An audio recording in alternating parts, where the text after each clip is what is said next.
On va rester dans la capitale pour parler du Stade Français où ça a beaucoup bougé. Le Stade Français qui a vécu un été très tourmenté.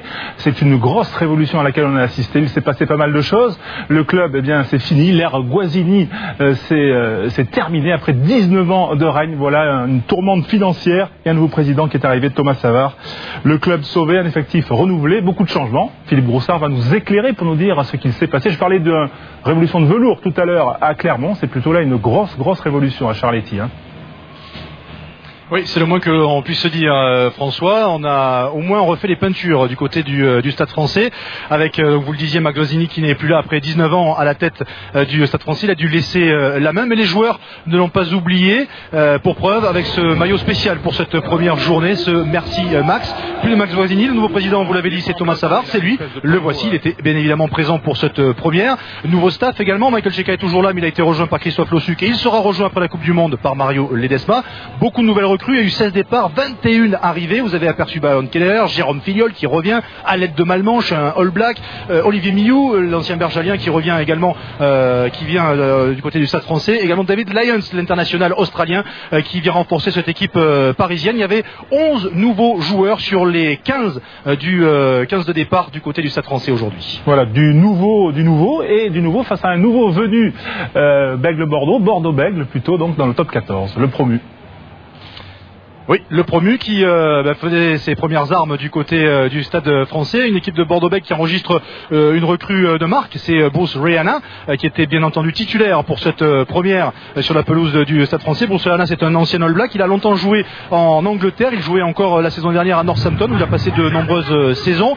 On attaque cette rencontre avec les Parisiens à l'attaque dès le début de ce match avec Dupuis qui trouve Francis Fagnifo qui transperce la défense de Bordeaux et qui échappe aux deux derniers défenseurs pour aller marquer le premier essai de cette rencontre. On joue à peine depuis 2 minutes. Frédéric Vert vous disait que le premier essai le plus rapide de cette soirée avait été marqué par Lyon. Et bien, on a fait encore plus fort puisque Fagnifo marque après moins de 2 minutes dans cette rencontre avec une pénalité de Dupuis plus la transformation. Ça fait 10-0 pour les Parisiens.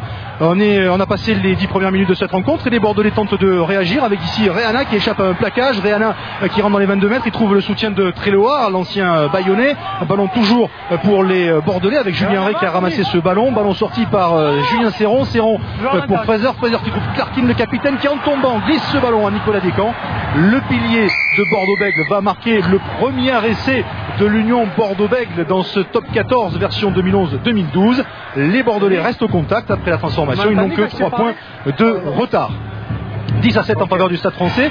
On approche de la fin de cette première demi-heure. Les Parisiens attaquent avec Fillol, une passe un petit peu hasardeuse, interceptée par Blair Connor qui sprint pour aller jusqu'à la ligne d'en but adverse. Francis Fagnifo fait l'effort mais il ne pourra pas le reprendre et c'est le deuxième essai pour Bordeaux-Bègles, la surprise générale. Bordeaux-Bègles qui prend l'avantage dans cette rencontre pour le plus grand plaisir des entraîneurs de Bordeaux. Les Bordelais qui mènent 14-10 après cet essai de Blair Connor. On est à 5 mètres de la ligne d'en-but des Bordelais, mêlé pour les Parisiens. David Lyons ramasse ce ballon et il va jusque dans l'en-but. On est 5 minutes après l'essai de Connor. L'essai n'est pas accordé dans un premier temps. Monsieur Mineri va demander l'arbitrage vidéo, plus pour vérification. D'ailleurs, sa question est y a-t-il une raison pour ne pas accorder cet essai? L'essai après arbitrage vidéo sera accordé à David Lyons, le numéro 8 australien, et le Stade Français reprend l'avantage au score pour mener 17-14 après la transformation de Julien Dupuis. On s'approche de la fin de cette première période, il reste 3 minutes. Julien Dupuis est encore à l'attaque dans les 22 mètres de Bordeaux qui trouve Julien Arias qui est venu de son aile et qui une nouvelle fois va trouver l'ouverture dans la défense bordelaise. Le petit clin d'œil à Max Guazzini. Et sous les yeux de Max, en photo tout du moins, c'est le Stade Français qui mène à la pause 24-14. Au retour des vestiaires, Gerard Fraser va passer une pénalité pour remettre les Bordelais dans les clous du point de bonus défensif. Ils ne sont plus menés que de 7 points, 24-17. Des Bordelais qui commettent beaucoup de fautes et en première période et dès le début de cette seconde période. Monsieur Mineri a prévenu plusieurs fois, il finit par être agacé, il a le bras tendu, avantage en cours pour le Stade Français. Il va siffler, appeler le capitaine Matthew Clarkin et infliger un carton jaune aux Bordelais à Hugh Chalmers. Les Bordelais qui vont se retrouver à 14 contre 15 pendant 10 minutes. Ensuite, à la suite de cette faute.